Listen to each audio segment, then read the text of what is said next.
You check your phone. Silence. You scroll through social media and see groups of people laughing, connecting, and existing in this seamless web of belonging. In that moment, a cold, heavy weight settles in your chest. Society tells you this silence is a symptom of failure. It tells you that if you're alone, you're broken, you're antisocial, or you've somehow failed the fundamental test of being human. They call you a loner or an outcast. But honestly, they're looking through the wrong end of the telescope. What if your solitude isn't a defect, but a defense mechanism? What if the reason you have few friends isn't because you can't connect, but because your psychology is wired to reject the artificial? There's a concept in evolutionary biology called niche partitioning. It suggests that the most specialized, efficient, and dangerous organisms don't congregate in massive, noisy herds. The sheep herds, the lion prides. But the tiger walks alone. If you've felt out of place your entire life, it's probably because you're an outlier in a world designed for the average. Today we're going to dissect the 7 rare traits found in people who walk alone. These aren't just personality quirks, they are evolutionary adaptations.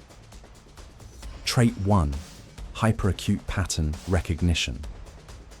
Most people sleepwalk through their interactions. They take words like, "I support you," or "we're friends" at face value because it's comfortable. You don't. You can't. If you have few friends, it's likely because you're gifted with hyperacute pattern recognition. Your brain doesn't just listen to what people say. It analyzes what they do. You track micro-expressions, tonal shifts, and timing delays. Psychologists call this thin slicing, the ability to find patterns in events based only on narrow windows of experience. When someone compliments you, but their eyes don't crinkle at the corners, you see the envy. When someone agrees with you, but their pitch rises slightly, you hear the deception. For the average person, a social gathering is a fun exchange of energy. For you, it's a chaotic stream of data. You're watching people pretend. Because you see the performance, you can't participate in it. This makes you dangerous to those who live in denial. They'll call you intense or hard to read, but what they really mean is, you are a mirror, and I don't like my reflection. Trait 2, low latent inhibition. Why is small talk physically painful for you? The answer lies in a trait called low latent inhibition. Most human brains have a filter that categorizes 99% of the world as irrelevant noise. When an average person walks into a room, they just see a chair and a table. An individual with LL sees the craftsmanship of the wood, the dust motes dancing in the light, and the subtle tension in the seating arrangement. To you, how about this weather isn't a conversation? It's social entropy. It's just the recycling of dead information. Research shows that people with high openness and high intellect actually feel a physical drain on their dopamine when forced into shallow interactions. Small talk isn't polite to you. It's a theft of your time. You crave the deep dive, the nature of consciousness, the strategy of life, the meaning of death. Since 99% of people are terrified of those depths, 99% of people cannot be your friend. Trait 3. The autoimmune response to control. Most friendship circles aren't actually democracies. They're micro-cults with unwritten rules of compliance. You must hate who they hate and believe what they believe. The Ash conformity experiments proved that 75% of people will agree with an obvious lie just to fit in with the group. You are in the 25%. You possess a rare degree of autonomy. You can't respect someone just because they're popular, and you can't agree with an idea just because it's trending. This makes you untrackable by narcissists and manipulators. They want to entourage members who nod and clap. You're the one who asks, why? Because you can't be controlled. You're often cast out. Groups will label you difficult or arrogant, hoping the pain of loneliness will force you to come crawling back. But you don't. You trade popularity for sovereignty. It's a lonely kingdom, but it's the only one worth ruling. Trait 4. The architect's obsession. Most people treat life like a waiting room, waiting for the weekend, for vacation, for retirement. They use friends to kill time. You, however, feel the passing of time like a physical wound. You aren't here to wait. You're here to build. Whether it's a business, an art form, or your own physique, you're possessed by a vision. Neuroscience shows that the brain's task-positive network, that's for deep focus, and the default mode network, which handles socializing, are anti-correlated. When one is on, the other is off. You simply cannot build an empire and maintain a thriving social life at the same time. You've realized that every hour spent in a bar listening to someone complain about their ex is an hour stolen from your future self. When you say no enough times, the invitations stop coming. That's just the filtration system working. You're putting up a do not disturb sign on your life. The friends you lose during your building phase, they were never going to fit in your skyscraper anyway. Trait 5. The unconscious mirror. Have you ever walked into a room and felt people dislike you immediately? It's not because you're weak. It's because you're a screen. People with high self-awareness and low social need act as a blank slate upon which others project their own demons. When a person who is fake or desperate for approval meets you, someone who is contained and self-sufficient, they don't see you. They see the part of themselves they're ashamed of. Your independence mocks their dependency.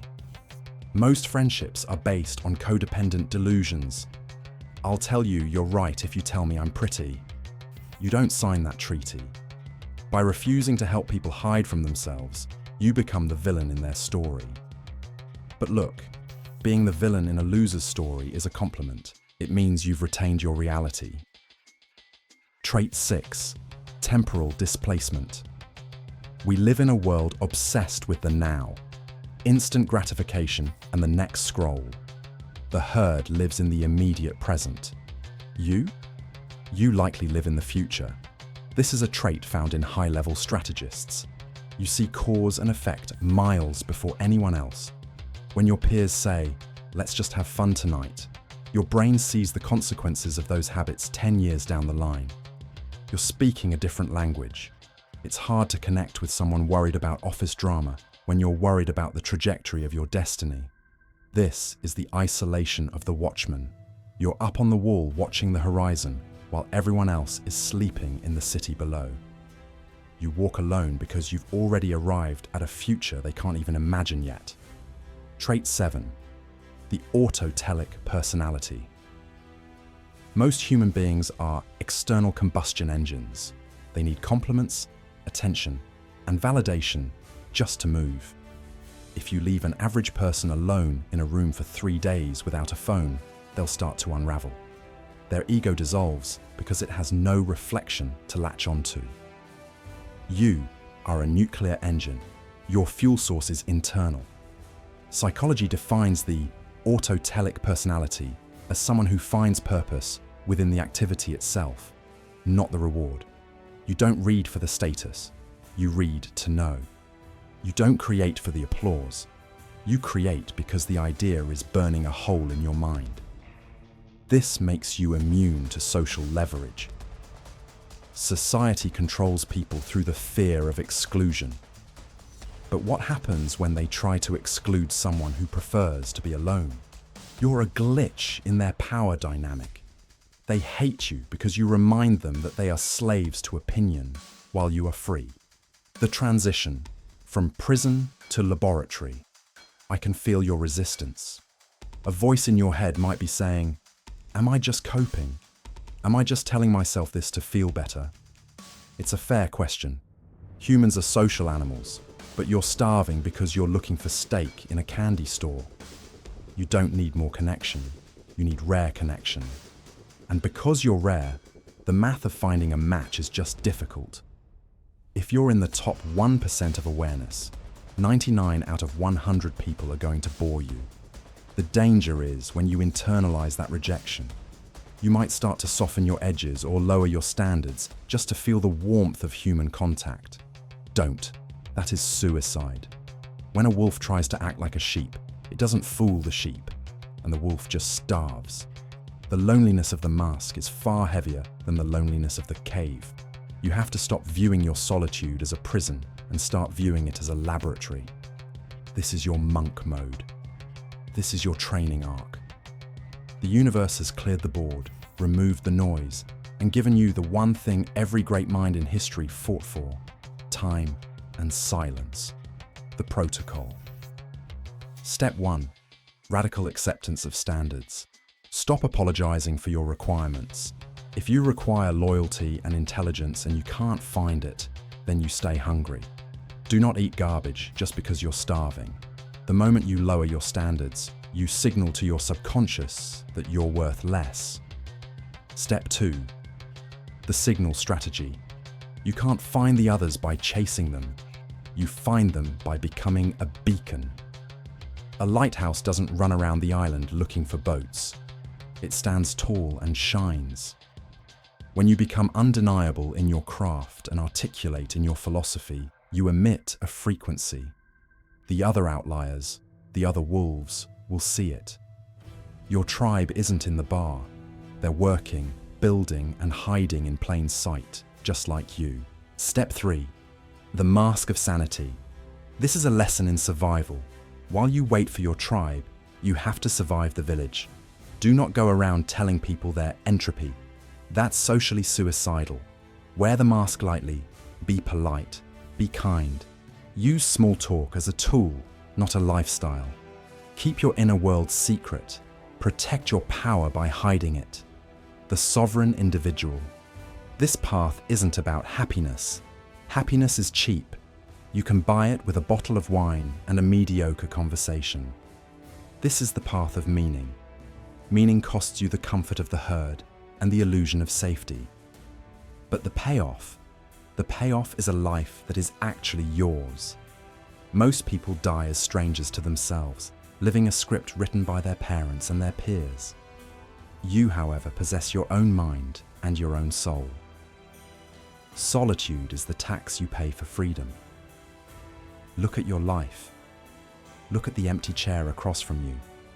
It's not empty. It's reserved. It's reserved for loyalty, for truth, and for the rare few who can meet you at the summit. Until they arrive, honor the silence. You aren't lonely. You're simply the first one at the meeting point. Wait for them. They are coming, but they only come to those who can endure the wait.